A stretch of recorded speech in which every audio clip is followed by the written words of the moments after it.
In the unfortunate event of a car breakdown that leaves you stranded, it's very useful to have a kit of tools and supplies, which you should keep in your car at all times. An emergency kit can mean the difference between being stranded waiting for help and being able to get right back on the road. Here is a list of important supplies to always keep in your car.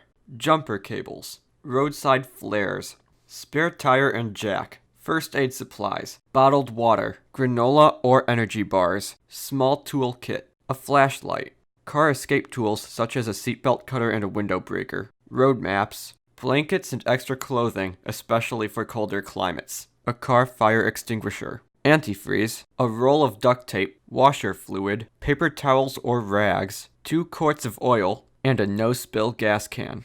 You can often find these items being sold as kits online or at automotive stores.